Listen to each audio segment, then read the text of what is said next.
Hello everyone, welcome back to my channel. आज मैं आप सबके साथ शेयर करने वाली हूँ macro teaching lesson plan. Topic रहेगा ऊतक के प्रकार। सबसे पहले हम ऊपर हेडिंग लगाएंगे बृहद शिक्षण पाठ योजना, और जो भी आपकी पाठ योजना रहेगी आप उसका नंबर सामने डाल देंगे।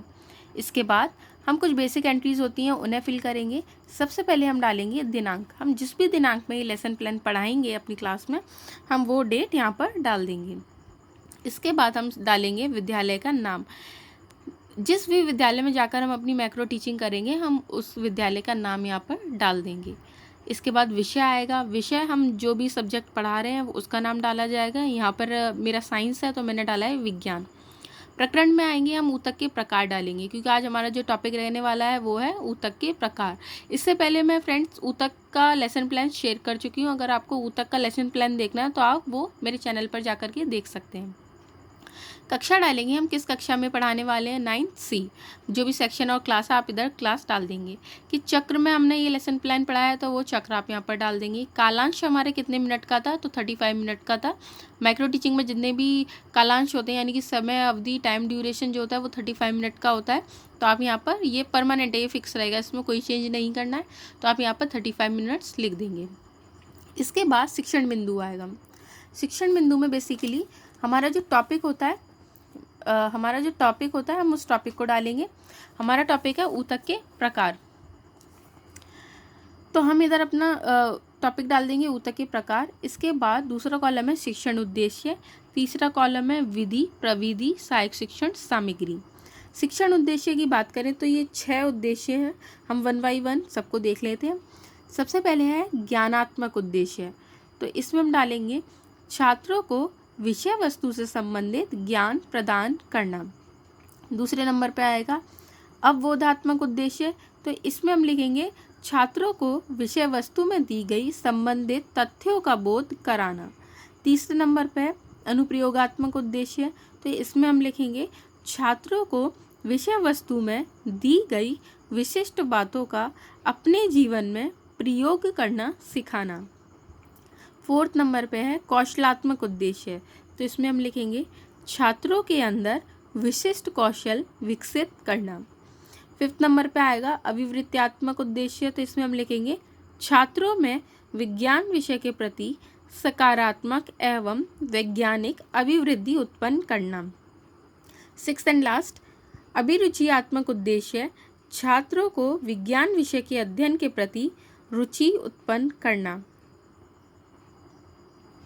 3rd कॉलम है विधि, प्रविधि, सहायक शिक्षण सामग्री, तो विधि में हम लिखेंगे व्याख्यान विधि, प्रविधि में आएगा प्रश्नोत्तर विधि, सहायक शिक्षण सामग्री में लिखेंगे विषय वस्तु से संबंधित या पाठ के कक्षा उपयोगी सामग्री। इसके बाद हम सेकंड पेज पर काम शुरू करेंगे। सबसे पहले हेडिंग लगाएंगे पूर्व ज्ञान। इसमें हम लिखेंगे छात्र छात्राएं विषय वस्तु से संबंधित सामान्य जानकारी रखते हैं। इसके बाद हम प्रस्तावना निकालेंगे अपने टॉपिक की।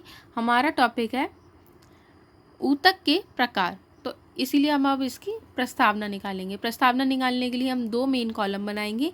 एक रहेगा छात्राध्यापिका कथन, दूसरा छात्र क्रिया। सबसे पहला प्रश्न रहेगा कोशिका के समूह को क्या कहते हैं, तो बच्चे जवाब देंगे कोशिका के समूह को ऊतक कहते हैं। तीसरा क्वेश्चन रहेगा ऊतक किस में पाए जाते हैं, तो बच्चे जवाब देंगे ऊतक पेड़ पौधे और जंतुओं में पाए जाते हैं। थर्ड क्वेश्चन रहेगा पेड़ पौधे और जंतुओं में पाए जाने वाले ऊतक क्या कहलाते हैं, तो अब बच्चे यहाँ पर निरुत्तर हो जाएंगे और बच्चों के पास इसका कोई जवाब नहीं होगा और यही आपकी समस्या निकल आएगी। इसी से अब आपको अपना टॉपिक स्टार्ट करना है। इसके बाद आप एक उद्देश्य कथन लिखेंगे। आज हम लोग ऊतक के प्रकार के बारे में अध्ययन करेंगे। इसके बाद हम 3rd पेज पर आएंगे। ये 3rd पेज कुछ इस तरीके से रहने वाला है। 3rd पेज के सामने ये 4th पेज है, तो हम पहले बेसिक एंट्रीज देखेंगे। सबसे पहले हम हेडिंग लगाएंगे प्रस्तुतिकरण। इसके बाद 3 मेन कॉलम बनेंगे शिक्षण बिंदु, अपेक्षित व्यवहार परिवर्तन, छात्राध्यापिका कथन। छात्राध्यापिका कथन के ठीक सामने बनाएंगे छात्र क्रिया, फिर विधि, प्रविधि, सहायक शिक्षण सामग्री और श्यामपट्ट कार्य। शिक्षण बिंदु में आएगा ऊतक के प्रकार। अब आएंगे अपेक्षित व्यवहार परिवर्तन। अपेक्षित व्यवहार परिवर्तन जो हमारे शिक्षण उद्देश्य थे ठीक वही रहेंगे, लेकिन इनके अंदर का कंटेंट अब चेंज हो जाएगा। वन बाई वन हम सारे ये 6 अपेक्षित व्यवहार परिवर्तन है, वन बाई वन हम देख लेते हैं। सबसे पहले आएगा ज्ञानात्मक उद्देश्य, तो इसमें हम लिखेंगे छात्र छात्राएं पाठ से संबंधित ज्ञान प्राप्त कर सकेंगे। सेकंड पे आएगा अवबोधात्मक उद्देश्य, तो इसमें हम लिखेंगे छात्र छात्राएं विषय वस्तु से संबंधित विशिष्ट तथ्यों का बोध कर सकेंगे। थर्ड नंबर पे आएगा अनुप्रयोगात्मक उद्देश्य, तो इसमें हम लिखेंगे छात्र छात्राएं विषय वस्तु से संबंधित विशिष्ट ज्ञान का अपने जीवन में उपयोग कर सकेंगे। फोर्थ नंबर पे आएगा कौशलात्मक उद्देश्य, तो इसमें हम लिखेंगे छात्र छात्राओं ने विषय वस्तु के माध्यम से विशिष्ट कौशल विकसित कर सकेंगे। फिफ्थ नंबर अभिवृत्त्यात्मक उद्देश्य, तो इसमें लिखा जाएगा छात्र छात्राओं में विज्ञान के प्रति सकारात्मक अभिवृद्धि उत्पन्न हो सकेगी। सिक्स नंबर पे आएगा अभिरुचियात्मक उद्देश्य, तो इसमें हम लिखेंगे छात्र छात्राओं में विषय के प्रति अभिरुचि उत्पन्न हो सकेगी। अब हम आएंगे छात्राध्यापिका कथन पर। तो सबसे पहले हम बच्चों से कुछ विकासात्मक प्रश्न पूछेंगे। सबसे पहला प्रश्न, क्योंकि अभी हम पढ़ रहे हैं ऊतकों के प्रकार, तो हम ये जानते हैं कि बच्चे ऊतक पढ़ करके आए हैं, तो उनसे अब हम उसी से रिलेटेड क्वेश्चन करेंगे। सबसे पहला क्वेश्चन रहेगा क्या ऊतकों के आकार व आकृति में समानता होती है? तो बच्चे जवाब देंगे हाँ, ऊतकों की आकृति और आकार में समानता होती है। दूसरा क्वेश्चन, ऊतक कितने प्रकार के होते हैं? तो बच्चे यहाँ पर निरुत्तर हो जाएंगे और यही समस्या है। अब यहीं से आप अपना छात्राध्यापिका कथन देना शुरू करेंगे। अब आप लिखेंगे छात्राध्यापिका कथन और ऊतकों के प्रकार के बारे में, उनके टाइप्स कहाँ पाए जाते हैं, कैसे पाए जाते हैं, उनकी संरचना कैसी होती है। अब आप पूरा यहाँ पर एक्सप्लेन करेंगे।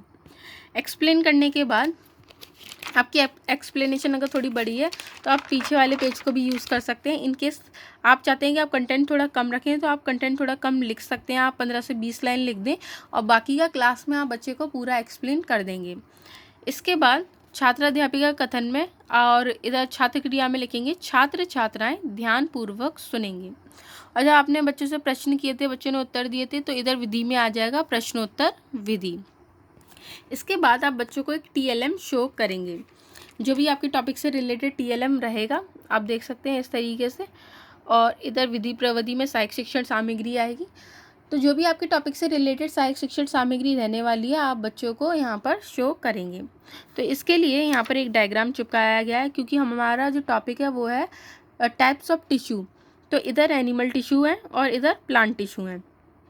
नंबर ए पर एपिथेलियल टिश्यू दिखाए गए हैं, सेकंड नंबर पर कनेक्टिव टिश्यू और इधर प्लांट टिश्यू दिखाए गए हैं। इस तरीके से आप बच्चों को मतलब टिश्यूज़ के एग्जाम्पल दिखा करके, उन्हें उनकी पिक्चर दिखा करके, उनकी लेबलिंग समझा करके आप बच्चों को क्लास में टॉपिक अच्छे से क्लियर कर सकेंगे। इसके बाद आएगा श्यामपट्ट कार्य। श्यामपट्ट कार्य जैसे कि मैं अपने पहले के प्लान्स में भी बता चुकी हूँ। श्यामपट्ट कार्य बेसिकली वो कार्य है जहाँ पर आप जब बच्चे को क्लास में टॉपिक समझा रहे हैं तो इट मे बी पॉसिबल क्या होता ही ऐसा है कि आप बच्चे को सिर्फ ओरली नहीं समझा सकते हैं, आप बोर्ड का यूज़ करते हैं। कुछ मेन पॉइंट होते हैं और फॉर एग्जांपल अगर आपको कोई टॉपिक पढ़ाना है, उसमें कोई डेट आ गई या फिर किसी साइंटिस्ट का नेम आ गया तो आपको वो लिखना होता है बोर्ड पर। तो वही सारे काम बस एक मिनिएचर से बोर्ड पर आप अपनी फाइल में भी चिपका लेंगे और लिख देंगे उसके ऊपर श्यामपट्ट कार्य। श्यामपट्ट कार्य वाले कॉलम में आप उसको पेस्ट कर देंगे। इसके बाद जब आप बच्चों को पूरा टॉपिक समझा चुके होंगे, फिर आएंगे बोधात्मक प्रश्न। तो इसमें आप 4 से 5 प्रश्न रख सकते हैं। सबसे पहला प्रश्न है ऊतक का अध्ययन क्या कहलाता है? तो बच्चे जवाब देंगे ऊतक विज्ञान। और विधि कौन सी है? प्रश्नोत्तर विधि। सेकंड क्वेश्चन रहेगा ऊतक कितने प्रकार के होते हैं? तो बच्चे जवाब देंगे ऊतक 2 प्रकार के होते हैं, पहला वनस्पति ऊतक और दूसरा जंतु ऊतक। तीसरा रहेगा ऊतक सजीव होते हैं या निर्जीव? तो बच्चे जवाब देंगे ऊतक सजीव होते हैं। इसके बाद पुनरावर्ती प्रश्न आएंगे। आपने बच्चों को जितना भी पढ़ाया है आप मेक श्योर करेंगे कि बच्चों को वो सारी चीज़ें रिवाइज हो जाएं। तो इसमें आप ट्रू फॉल्स डाल सकते हैं, मैचिंग डाल सकते हैं, फिलिंग इन द ब्लैंक्स रख सकते हैं और शॉर्ट आंसर टाइप क्वेश्चन रख सकते हैं। तो मैंने इधर शॉर्ट आंसर टाइप क्वेश्चन रखे हैं। 2 मेन कॉलम बनाएंगे, पहला छात्राध्यापिका क्रिया, दूसरा छात्र क्रिया। पहला क्वेश्चन है ऊतकों के प्रकार बताइए, तो बच्चे जवाब देंगे जंतु ऊतक और वनस्पति ऊतक, यानी कि प्लांट टिश्यू और एनिमल टिश्यू। सेकंड क्वेश्चन रहेगा जंतु ऊतक किस में पाए जाते हैं, तो बच्चे जवाब देंगे जंतु ऊतक जंतुओं में पाए जाते हैं। बेसिक से क्वेश्चन है, बिल्कुल बच्चों को रिवीजन कराना है तो बहुत बेसिक से क्वेश्चन है। तीसरा क्वेश्चन वनस्पति ऊतक किस में पाए जाते हैं, तो बच्चे जवाब देंगे वनस्पति ऊतक पेड़ पौधों में पाए जाते हैं। इसके बाद 2 ट्रू फॉल्स यहाँ पर रखे हुए हैं। ऊतक सजीव होते हैं, तो सत्य बच्चे यहाँ पर आंसर देंगे। क्या ऊतक सामान्य आकृति के होते हैं, तो ये भी सत्य है। इसके बाद जब आप इतना काम कर लेंगे फिर कॉलम ऑप्शन आएगा 4th नंबर पर कक्षा कार्य एवं निरीक्षक कार्य। तो इसमें आपको लिखना है छात्र अध्यापिका कक्षा कार्य का निरीक्षण करेंगे। इसके बाद जो भी आपने टॉपिक समझाया है उससे रिलेटेड आप बच्चों को थोड़ा सा होमवर्क देंगे, उसमें जो आपको ठीक लगे आपके टॉपिक से रिलेटेड आप बच्चों को वो दे सकते हैं। गृह कार्य के कॉलम में आप लिखेंगे ऊतकों को उदाहरण सहित व्याख्या करें। इसके बाद पर्यवेक्षक टिप्पणी और पर्यवेक्षक हस्ताक्षर, जो भी पर्यवेक्षक आपकी क्लास में आएंगे जब आप पढ़ा रहे होंगे तो उन्हें जैसा भी लगेगा वो आपको यहाँ पे एक टिप्पणी देंगे और अपने हस्ताक्षर करेंगे। ठीक इसी तरीके से हमारा मैक्रो लेसन प्लान फॉर ऊतक के प्रकार फिनिश हो जाएगा। Thank you.